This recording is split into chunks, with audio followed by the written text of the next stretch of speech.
Hey, Dad. Like you to meet Margaret. Nice to meet you, Margaret. Nice to meet you, Mr. Young. Time sure does fly, doesn't it? Sure does. Take a straight and stronger course to the corner of your life.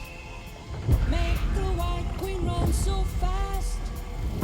She hasn't got time to make you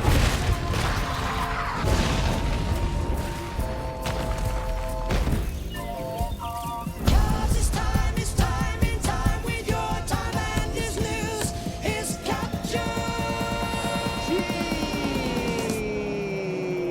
This is Edward Douglas for Cinema Daily US, here to review Robert Zemeckis' new movie Here. It reunites him with both Tom Hanks and Robin Wright from his Oscar-winning film Forrest Gump, which coincidentally celebrated its 30th anniversary this past year. Based on a graphic novel by Richard McGuire, Here is a pretty high-concept movie for a family drama. It's not just about a family over the course of generations, it's actually about a house and one specific room in that house. So it covers not only those who live there, but also the history of that location. We only briefly see Hanks and Wright before we travel back in time, all the way to the dinosaur era. We also witness a tribe of indigenous people residing in that area, long before houses are built by the European colonialists, who we also see briefly. Oddly, the history of the film's Philly location involves Benjamin Franklin, but even stranger, it also involves the invention of the Lazy Boy recliner, which is entirely fictitious since that was actually invented in Michigan. Before we meet Hanks and Wright's characters, we meet his parents, played by Paul Bettany and Kelly Riley. He's a war veteran who was taken to sales in order to earn a living for his new family. Hank's character Richard is an artist, and we first meet him as a teenager when he brings his girlfriend Margaret home to meet his parents. After that, we follow their lives interspersed with other events that take place in that location over time. Rightfully, much of the movie's marketing is focused on Hanks and Wright and Zemeckis, and for good reason.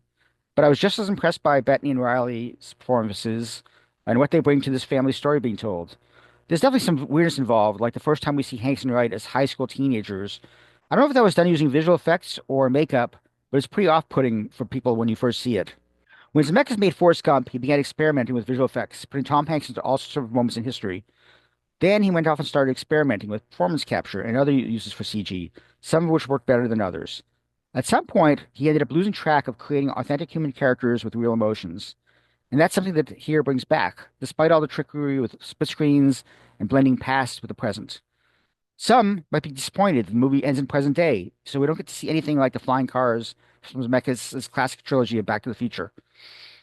Although visual effects are still very much at the forefront of Here, I feel I should note the brilliant production design, and especially the set decoration, since the actors and Zemeckis are basically working with a single room, or a stage, if you will, and the way the furniture and room decor changes from scene to scene almost tells a story on its very own. I should also make note of Alan Silvestri's brilliant score, which brings so much to the storytelling and to the drama. Here ends up being a pretty quick watch, but you spend enough time with this family that you really become involved in the ups and downs of their lives. Like Richard having to give up his dreams as an artist to provide for his family when his wife becomes pregnant with their only child, just like his father. All in all, Here ends up being a clever and imaginative experiment by Zemeckis that ends up working far better on film than maybe it would have on paper. Mileage will definitely vary depending on how long you have lived. In my case, it's been for a very long time. Sure, it's a little sentimental at times, and some might get snarky about that, but it's also quite poignant with this in-depth exploration of life's mysteries and how life progresses around you even when we're not realizing that it's happening. I'll be giving Here a B rating, although I could consider pushing it even higher because it left me really moved by the ending.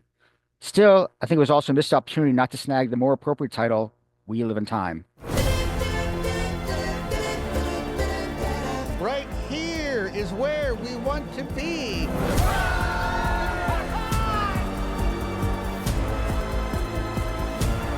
You know, if you like, you could spend the rest of the night here.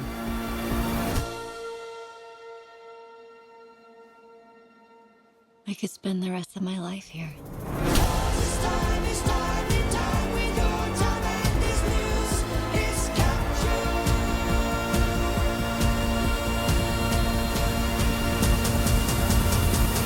This was our home. We lived here.